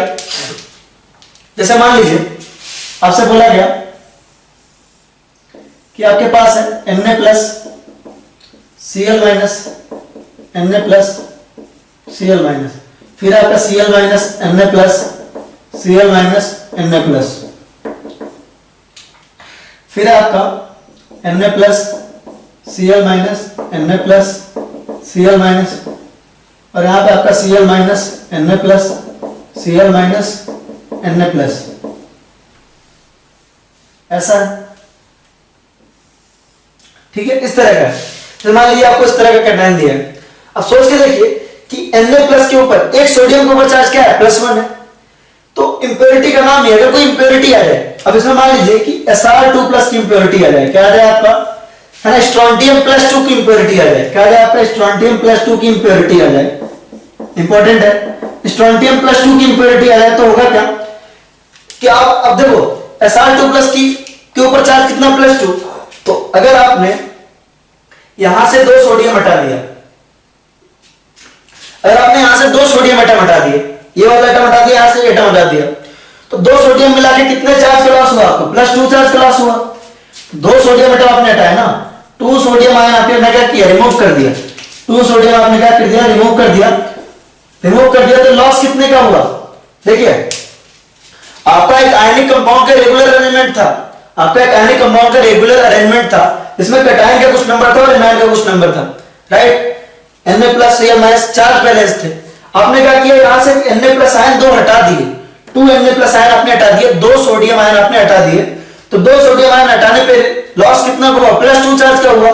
लेकिन अगर आपने Sr2 प्लस की इंप्योरिटीज में डाल दी तो होगा क्या, आपका एक Sr2 प्लस क्या होगा, अकेले बैलेंस कर लेगा। सोच के देखो, 2 सोडियम के ऊपर चार्ज कितना था, +2 था, एक सोडियम के ऊपर +1, दूसरे सोडियम के ऊपर +1, तो दोनों को लॉस कितने का होता, +2, और +2 लॉस को अकेले की स्ट्रोंटियम आयन कॉपी है बैलेंस करने के लिए, तो एक जगह आपकी वैकेंसी आ जाएगी इस तरह का। इसको हम कहते हैं इंप्योरिटी डिफेक्ट। यहां पे आपकी क्या आ गई, इंप्योरिटी आ गई, क्या आ गई आपकी, इंप्योरिटी आ गई। सिमिलरली ऐसा ही होता है, बिल्कुल सेम केस है आपका, बिल्कुल सेम केस है। आप अगर आप देखना चाहें तो आपका होता है Ag plus Cl minus, Ag plus Cl minus, Cl minus Ag plus Cl minus Ag plus Ag plus Cl minus Ag plus Cl minus Cl minus Ag plus Cl minus Ag plus, इस तरह का है। आपसे बोला गया कि अगर आपने यहां से 2Ag प्लस रिमूव कर लिया, आपने क्या कर दिया, 2Ag प्लस रिमूव कर लिया, 2 सिल्वर आयन आपने रिमूव किए, तो आपने क्या किया, 2 सिल्वर आयन रिमूव कर लिया।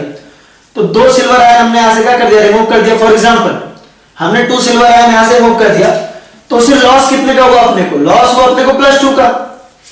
लेकिन अगर आपके पास एक कैडमियम आयन है, सपोज आपके पास क्या है, कैडमियम आयन है इस तरह का Cd2+ आयन, कैडमियम आयन है Cd2+, ये क्या आपकी इंप्योरिटी है, ये क्या आपकी इंप्योरिटी है, ये आपकी इंप्योरिटी है, राइट। कैडमियम आयन मिल गया हमें। अब कैडमियम आयन अगर अकेला ही यहाँ आ जाए, कैडमियम आयन आपका आ जाए Cd2+ आ जाएगा, जो कि आपका क्या इंप्योरिटी है, जो कि आपका क्या इंप्योरिटी है। तो देखो आपने हटाया तो था क्या, आपने हटाया था 2 सिल्वर आयन, है ना, आपने हटाया था 2 सिल्वर आयन, जिससे लॉस हुआ था आपको +2 का। लेकिन एक कैडमियम आयन आपका काफी है, क्योंकि उसके ऊपर चार्ज है +2, इसको बैलेंस करने के लिए। तो आपका इस पोजीशन पे क्या आ जाएगा, वैकेंसी आ जाएगा। This is called as impurity defect, कि इंप्योरिटी की वजह से ऐसा हो रहा है। तो दोनों ही केसेस में आपका क्या था, यहां से आपने 2 सोडियम हटाए, 2 सोडियम की वजह से आपको +2 का लॉस हुआ। लेकिन इंप्योरिटी जो आपके पास प्रेजेंट है, इंप्योरिटी क्या आपके पास, इंप्योरिटी आपकी स्ट्रोंटियम आयन की, उसके ऊपर चार्ज आपका +2 है। तो 2 सोडियम आयन हटाने से आपको +2 का लॉस हुआ। तो स्ट्रोंटियम जो कि इंप्योरिटी वो काफी है आपका चार्ज बैलेंस करने के लिए, 2 सोडियम आयन का चार्ज अकेले बैलेंस कर रहा है। बिल्कुल सेम केस आपका कहां हो रहा है, आपका AgCl वाले केस में हो रहा है कि आपने 2 Ag आयन हटाए, तो आपका क्या हुआ 2 Ag+ निकला, है ना। उसकी वजह से अपने को चार्ज का लॉस कितना हुआ, +2 का। तो एक कैडमियम आयन आया जिसने अकेले में क्या कर दिया, +2 दे दिया, तो दूसरे पोजीशन पे क्या आ जाएगी, आपकी वैकेंसी आ जाएगी, दूसरे पोजीशन पे आ जाएगी आपकी वैकेंसी। तो इंप्योरिटी की वजह से ऐसा हो रहा है, एक इंप्योरिटी आई और 2 को हटा दी, तो यहां पे आपका क्या क्रिएट हो गया, वैकेंसी क्रिएट हो गया, ठीक है।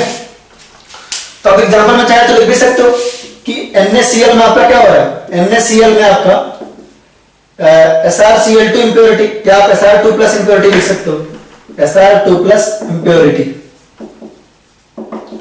और AgCl में आपका क्या है, AgCl में आपका कैडमियम 2+ इंप्योरिटी, कैडमियम 2+ इंप्योरिटी, ये इसके एग्जांपल है, राइट। तो ये सब आपके डिफेक्ट थे। डिफेक्ट में आपका सबसे ज्यादा इंपॉर्टेंट था फ्रैंकेल एंड स्कॉटिकी, तो उसको हमने बहुत डिटेल में देखा है, हमने डिफेक्ट सारे कंप्लीट कर लिए। तो सॉलिड स्टेट हमारा चैप्टर यहीं पे हमारा खत्म होता है, डिफेक्ट। तो हमने सॉलिड स्टेट में पूरा पढ़ा कि पहले हमने सॉलिड स्टेट पढ़ा, उसका इंट्रोडक्शन पढ़ा, एमार्फस सॉलिड पढ़ा, क्रिस्टलाइन सॉलिड पढ़ा, एटम्स कैसे अरेंज होते हैं उस तरीके से पढ़ा, बेसिक डिफिनेशंस पढ़ी, क्रिस्टल क्या होता है, क्रिस्टल लैटिस क्या होता है, यूनिट सेल क्या होता है, यूनिट सेल के टाइप देखे, है ना, कोऑर्डिनेशन नंबर देखा, वॉल्यूम्स देखे कि यूनिट सेल के कितने होते हैं, पैकिंग एफिशिएंसी देखी, फिर हमने वॉइड्स देखा, है ना, क्लोज पैकिंग देखा अलग अलग टाइप की, ठीक है। फिर हमने पढ़ा आपका इंपॉर्टेंट आयनिक कंपाउंड का स्ट्रक्चर, और उसके बाद हमने पढ़ा डिफेक्ट्स। तो हमारा इसी डिफेक्ट वाले पोर्शन पे, है ना, सॉलिड स्टेट का लास्ट लेक्चर था हमारा आज हमारा सॉलिड स्टेट चैप्टर खत्म होता है। तो मैं आज आपको काम देना शुरू करूंगा, अच्छे से अपन काम करेंगे, काम, है ना, काफी आसान चैप्टर था, इस पे अपन होमवर्क करेंगे काफी, और मेहनत करके इस चैप्टर को बिल्कुल परफेक्ट बनाएंगे। तो गाइस बस अब मिलेंगे अगले चैप्टर में, तब तक के लिए take care, tata bye bye.